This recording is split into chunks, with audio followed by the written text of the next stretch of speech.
Hi, I'm Rachel Facette. And I'm Rajpreet Soda, and on today's episode, we're turning back the metaphorical clocks and looking back at the last few transformative years.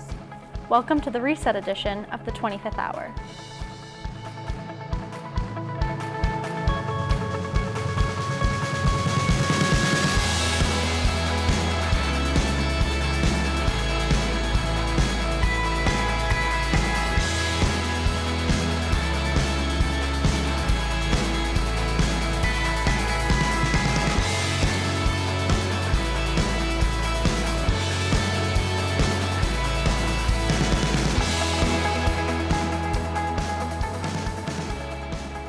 So Rajpreet, when you think about resetting, what comes to mind?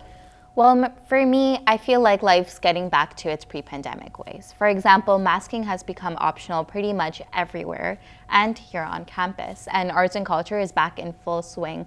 So are classes. Just look at the bus stop any time of the day.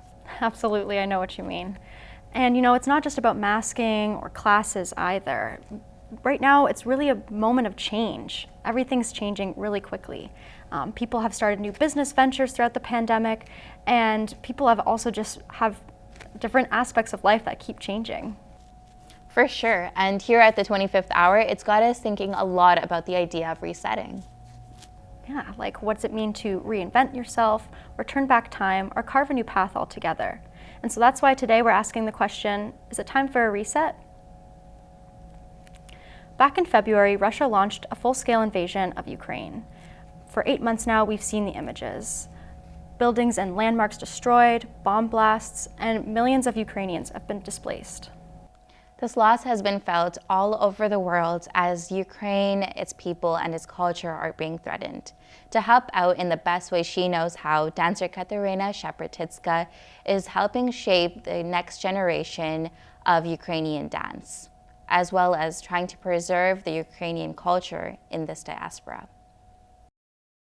Tilt to the left before you take that first balance. Ready? Gotovi, E. Ya da da da.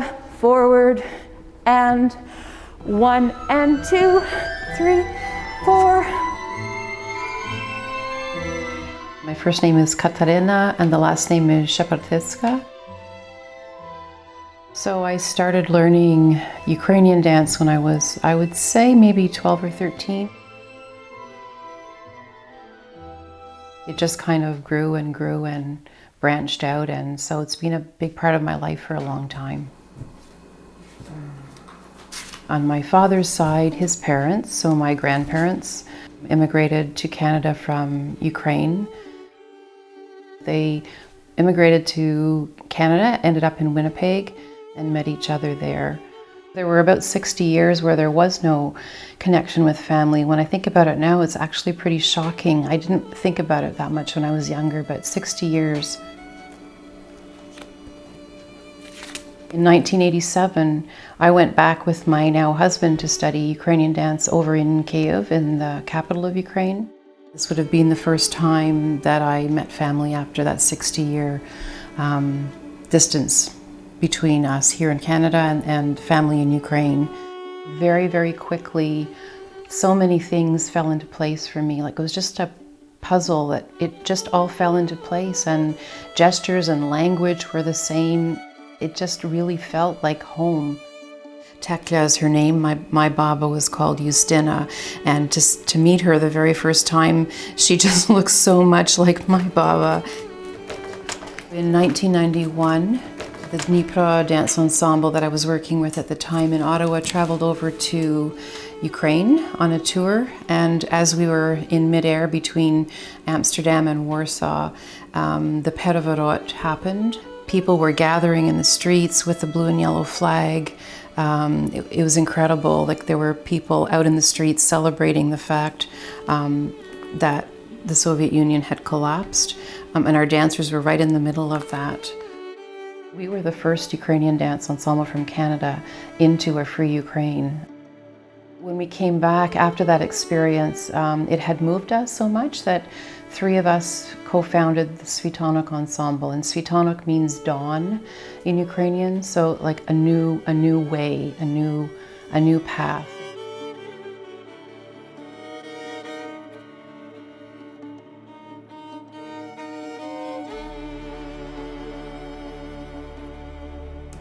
I remember for the first months really like following the news every day, like just trying to understand what was going on, and it was just shocking. And there really is a genocide going on right now. It's targeted. It's like the Ukrainian nation does not exist, or that identity does not exist, and it's not the first time. I remember back to sort of messages that I only realize now from grandparents that would have tried to pass that kind of message on. So to just hang on to the legacy of the people that are from that part of the world and their distinct culture and languages, and to ensure that as a diaspora that, you know, it's not our place to be involved in making decisions there, but to do whatever we can to support, just to ensure that that culture and that sort of worldview has a place in the world today and can continue.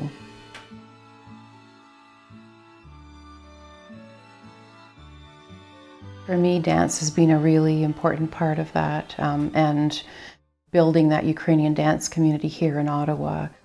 So it really is connected a lot to identity, about who am I in this place, in the world at this time? Who am I, and what am I carrying with me? Pull those memories away, pull the ancestors away. Ready, strong.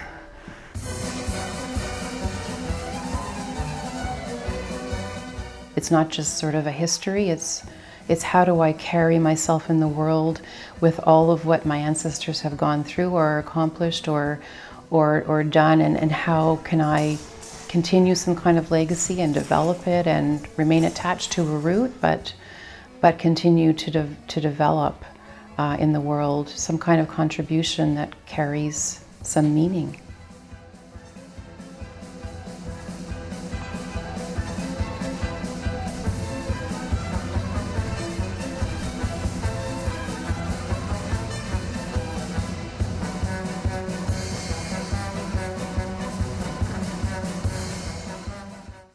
Here's a quick look at another story we'll have later in the 25th hour. A name change, that could be a game changer.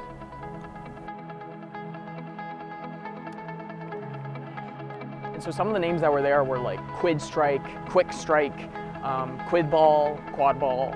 The main part of it was try to keep the Q in it. I quite liked Quick Strike, but didn't go my way. But I do like Quad Ball. It's growing on. When I think about boxing, I picture the full contact sport. Blood, bruises, maybe some teeth knocked out, the whole thing.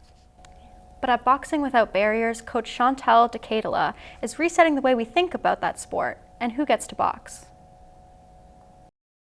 We're gonna get right into it today, okay? Listen up. Most of you noticed that there's a camera around today. We're gonna be on a documentary, like a short one, not a big whole movie.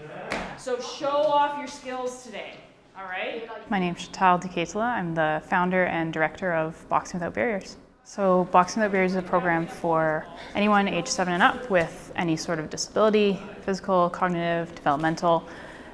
It's a non-contact program, and our athletes have all sorts of goals, anywhere from eventually working towards a competitive stream to just learning a new sport and being active and fun. We started piloting the program in 2018, late 2018, and it came about just because there was no boxing avenue for athletes with disabilities. So we started running a few pilots. We started with 4 boxers. We got slightly bigger every time, and then launched as a fully fledged program in 2019. We have a number of new boxers and old boxers, and lots of new programming coming up. Jack's gonna get ready to have a real boxing match. I met Jack. I was coaching swimming. I met him when I was a swim coach. He was probably about 10 or 11 years old. He was a little guy. And then last year he signed up for boxing. He's got a background in a lot of different sports, and he's really taken to boxing. He really enjoys it. About a month ago, he decided that he would like to start to train for a contact match. That's for defense, yep. It'll be the first in Ontario, as far as we know, to have a disabled boxer against a non-disabled opponent. And so our athletes are really kind of breaking ground here. Watching the athletes progress, and especially seeing some of them after not seeing them for a couple years for some of them, and they come back and they've grown and they're stronger and they've developed some skills that they can translate into their boxing, and it's just such a proud feeling, I guess. Nice. Ooh, how are you feeling after that first round? Yeah, good. And when they get really excited to tell their parent or their friend or whoever, like, I'm going to show you this, I'm going to teach you this, look what I can do. And that's when you can really see, like, they have developed, they've learned it and retained it, and they want to share it with other people. Just seeing the impact that it can have on them and in other areas of their life is really rewarding. Honestly, like, the main thing you need to do is just participate. Well, I'd like to continue to grow this program. I'd like to just continue to kind of be a organization that supports athletes and other coaches in other sports, whether it's by training other coaches or sharing info and resources, and maybe we'll have our own club someday. Our own facility with a big sign outside. That story made me think about how boxing and sports in general can and should be for everyone. And that takes us right into our next story. When the COVID-19 pandemic hit in March 2020, everything shifted online. But if you were a competitive swimmer like Aoife McGrory, that wasn't really a viable option. As a student, an athlete, and a swim team captain, Aoife had to reimagine how she practiced her sport while also being a leader in the locker room, and this time at a distance. All right, so we're going to go 10 round 75 kick on the minute 30. Hi, my name is Aoife McGrory. I'm in my 5th year at Carleton University, as well as my 5th year on the swim team, and I am one of the captains. I originally just started swimming just because my mom was a competitive swimmer, so she was like, oh, fun activity. I don't know if it was necessarily like one specific moment that I really enjoyed swimming. I think it was just more that I've met some of my closest friends at my age group team, and then again at university, so I think it was just sort of being exposed to this whole other group of people that I wouldn't have met necessarily otherwise. So going to the pool was as much about, loving the sport as it was just hanging out with my friends. I found the lockdowns, I think like most people, really difficult in terms of my own mental health. If I'm having a bad day, I could just get in the pool and forget about it for a little bit. And then as soon as that outlet was taken away, it was very difficult to try to replace it with something else. In my own experience, just not being able to wake up and see my teammates, or saying, oh, I'm really stressed about this paper, and someone else relating to it. There weren't as many opportunities to have my feelings validated by my teammates or interact with my teammates in a meaningful way. COVID definitely emphasized that training really isn't a level playing field in a lot of ways. Some people have access to weights, some people don't. Some people have access to pool time, some people didn't.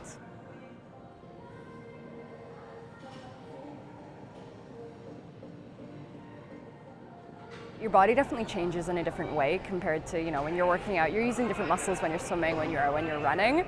And I found changing with my body really difficult to sort of come to terms with. Because you're so used to looking at yourself a certain way and, sort of recognizing what your body looks like. And then with the lockdowns and, sort of flip-flopping between training and not training, my body was changing at a more consistent basis. And it was definitely hard for me to sort of keep up with and come to terms with, which definitely had a negative impact on my own mental health and my own body image. It's definitely put into perspective how much I value being, I just value the support system that I have through the team. And I feel pretty confident that, at least most of my teammates feel the same way.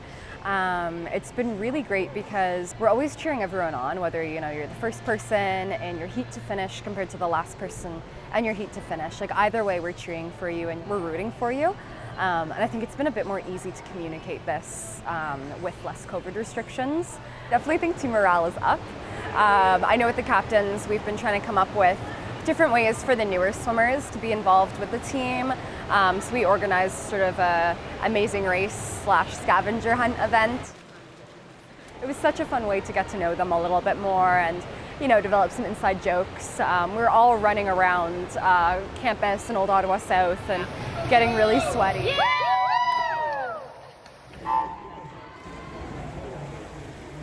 I'm really excited to be competing again. I'm so excited for our first meet. In lane 4 from Carleton, Aoife McGrory. I love the adrenaline rush that comes with racing. You know, I love diving into the pool, and breaststroke's kind of funny because, you know, you're underwater and it's pretty quiet, and then as soon as you come up, you hear everyone yelling.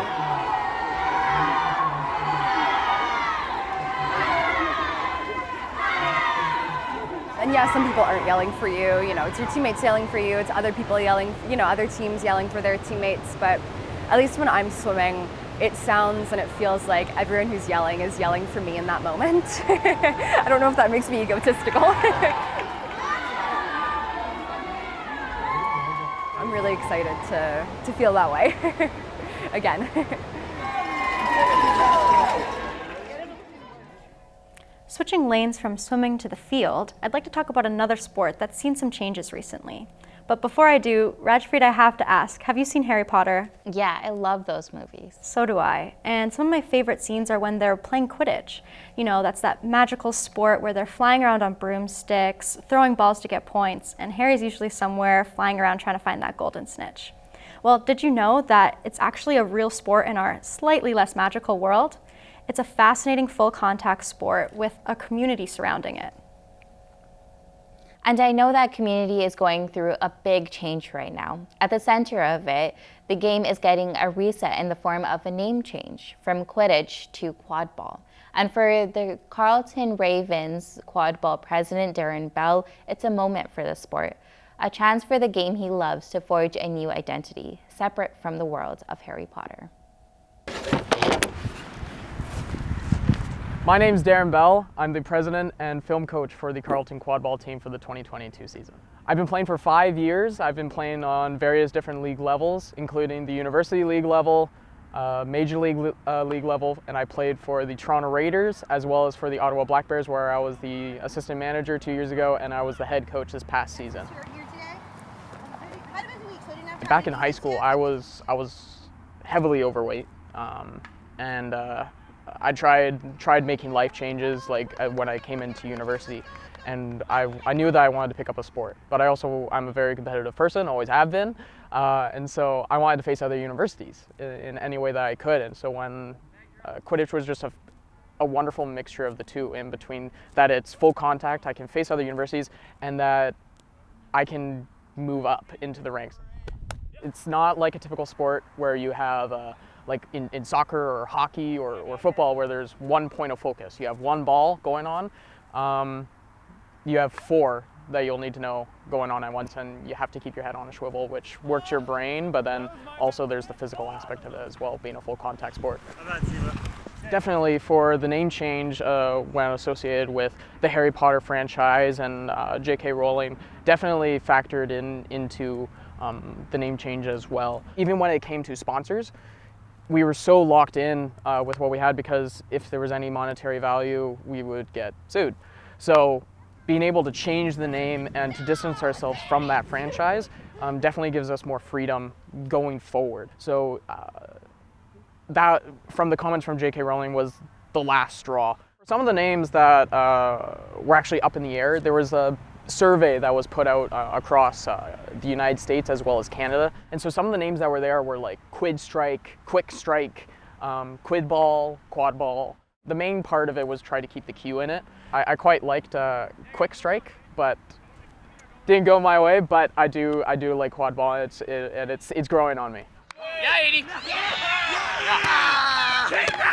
The name change has really been impactful. Being also one of the only, I believe actually the only Canadian team to actually gone with the name change. So technically, Quidditch Canada is still Quidditch Canada, but they gave us the option to change it. And so I wanted us to change it this year for recruitment purposes, because I wanted to see how it would change things. I was a big pusher for the name change, but there was a lot of people on the board who did not want a name change. They would be like, oh, well, no one knows what Quad Ball will be. and they won't know Quidditch, and like any of the people from that background will not know. It's actually very surprising because at the expo, like I would be talking with people who didn't know anything about it, and I would be talking about quad ball, and then you'd have somebody who comes in and is like, "Is this Quidditch?" They already knew. I think it's still there for them, and they'll still recognize it as long as we're still being out there and still marketing and still showing like the 3 hoops and all that. Even just comparing from our recruitment to other teams' recruitment that we've seen already this season, super different. We've had more initially athletic people come in, and we also had more people come in, which was super encouraging. Let's go. We're at the end of the bell curve for the Harry Potter fan base. And so over the last few years, I've seen the recruitment definitely dwindle. But this season, it really picked up again. And so we had a lot more people and a lot more athletic people come in, which was super encouraging. If we keep going on these different changes as we move forward, I can't see why not. We can't get to a point where every university is playing it. I think people taking this sport seriously is definitely something that I see in the next 5 to 10 years where it will start to be something that people already know. I got it. Coming up next on the 25th hour, we're moving from the field to the kitchen. It's important for us to be happy and have fun with this. Almost every day there's an obstacle that we have to go through. Luckily, we're together, there's 2 of us. Pandemic restrictions during the height of COVID-19 meant people stopped going out to restaurants. But childhood friends Moody Hussaini and Luis Guerra saw it as an opportunity to bring food straight out of the kitchen to the people. That's right. And at the beginning of the pandemic, both men were laid off from their jobs at different restaurants. But taking a bad situation and flipping it around, the two decided to follow their childhood dream to work together and opened up a food truck. After their success on the street, the Torta Boys decided to follow their passion for food once more and create a brick-and-mortar experience. It's important for us to be happy and have fun with this. You know what I mean? I feel like if you're not having fun with what you're doing, stop doing it.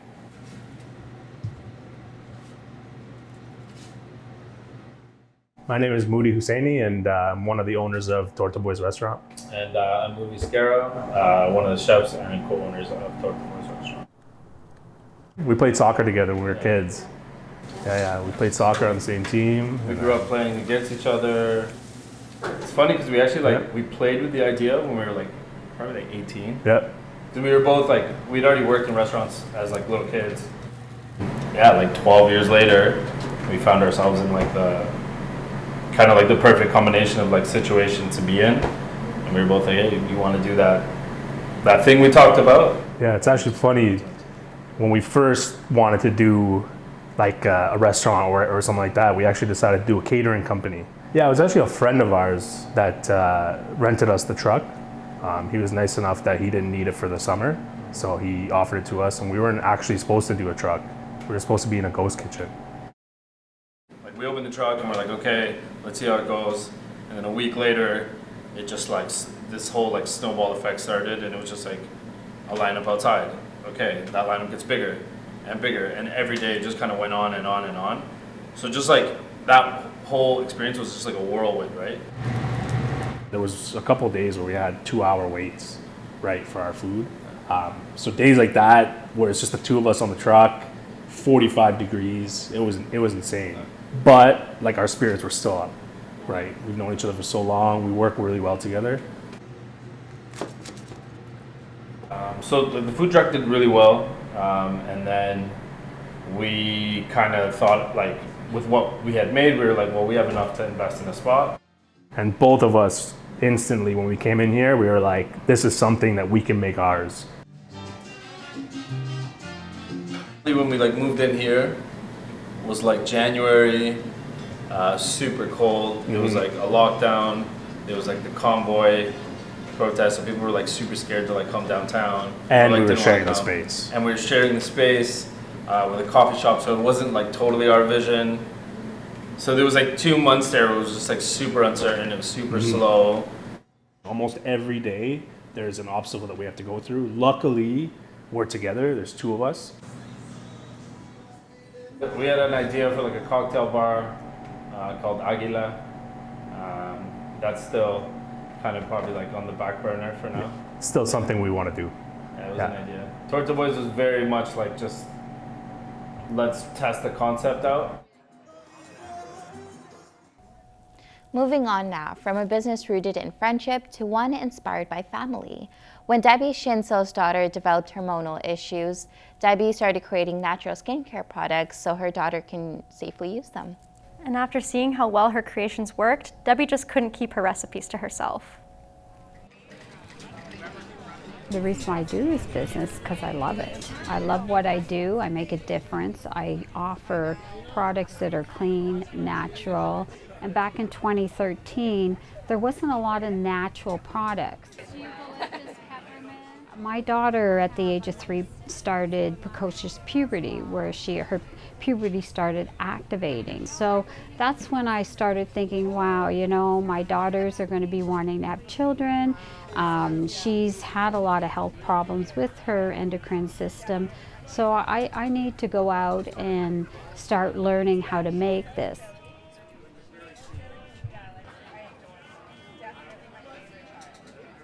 And then I started making them, showing the other practitioners what I was doing. They started wanting it, and then the clinic started wanting it. And then next thing I know, Pure Heart Essentials is born, and I'm into doing a business. I never even thought I'd be doing it now and have such a growth in my business that I'd be doing it full time. I was doing it as a part-time love, but it's grown, and I'm just glad I get to share it with so many people.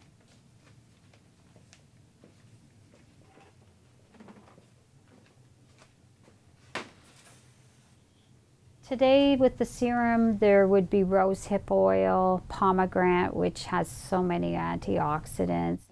A lot of people are having more sensitivities, I find, to skincare lately. There needs to be more education, really, about skincare and what products do for your body. I have such a passion for health, and being exposed to that environment, I really felt, you know, I need to make a difference and help who I know and make a difference for my kids as well. I'll just put that on to stir while we do the essential oils. It's hard because I find that it's just some businesses may promote the products that are more not natural than natural. It does activate your hormones, and it does throw your endocrine system off. I'd love to see less plastic, for sure. The environment, we have so much plastic. A while ago, I decided to switch everything. I had some plastic, and I went, no, glass is easier. Last year, in 2021, we won the Eco Excellence Awards for our shampoo bars. Basically, this is a very prestigious award. It's international, and we're very much about doing more eco-friendly, no plastic in the business. So we're very happy to receive that award.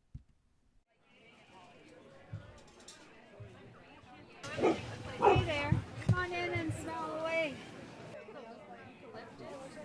Yeah, that's quite nice. I love it. It's nice to talk to people face on face. It's also good to hear what they're looking for. And the money's kept within the community because I spend it within the community. So it just helps to nourish our community. You realize, wow, I am making a difference. I'm giving people options to choose more greener products.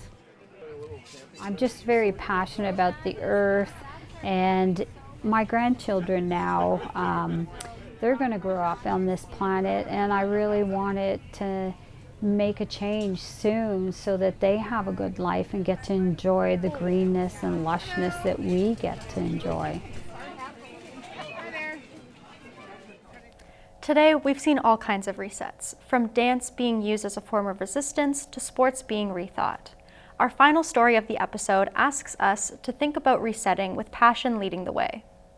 Over the last year, Gabrielle Huet St. Aubin grew her love of flowers into a budding small business, bringing colorful flower arrangements to local markets. And even though she dreamt of being a successful entrepreneur one day, even she didn't anticipate how quickly her venture would take her where she wants to go.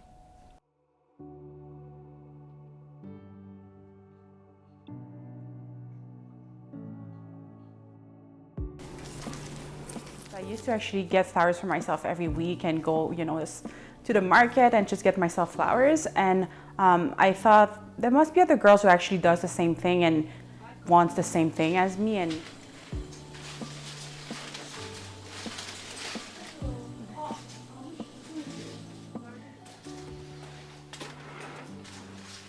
Let me know. So my business is a flower subscription shop. I started online 10 months ago and then opened here about 6 months ago in May. It's been 6 months, I think. Okay.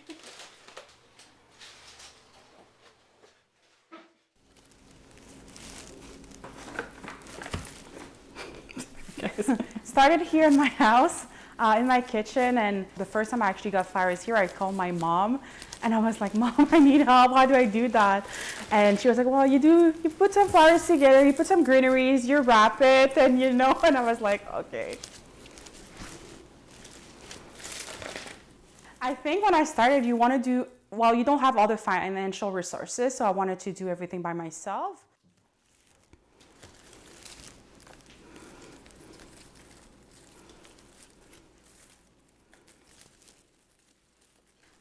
I was a zombie at the end of the week, and I remember I was like, I never want to see flowers anymore. And it's sad because that's how you actually start doing this, right? And that's why basically.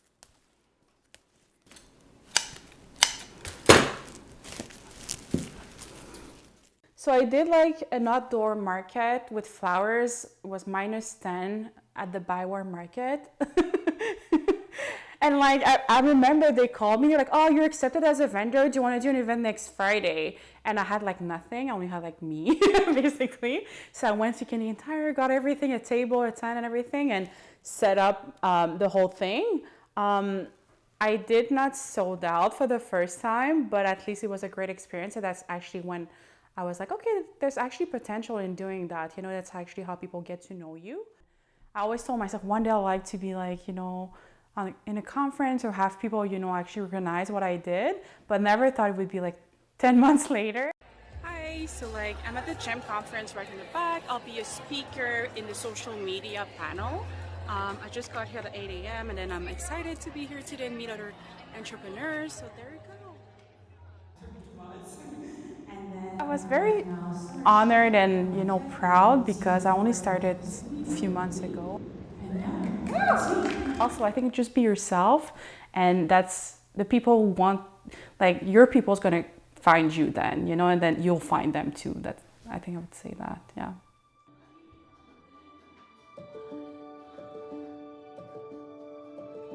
Yeah, so I am finally opening a winter store, when I can actually have a real studio. And then my next move is for next summer to go to Montreal to do kind of the same thing and open a small market there.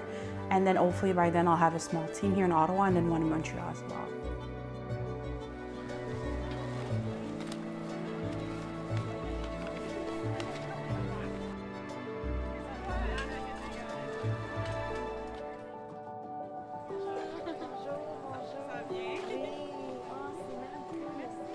I think it's just, everything went so fast and I never get tired of just growing, and me as a person, but also as a businesswoman, and also with my business.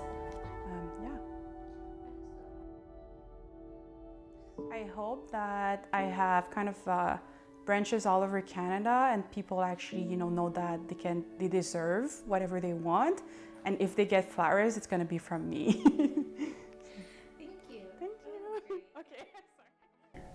And that brings us to the end of our show. We hope you liked the stories today and it got you reflecting on your own experiences these past few years. And of course, the most important question, is it time for a reset? Thanks for joining us for this edition of the 25th Hour. Take care and have a good one.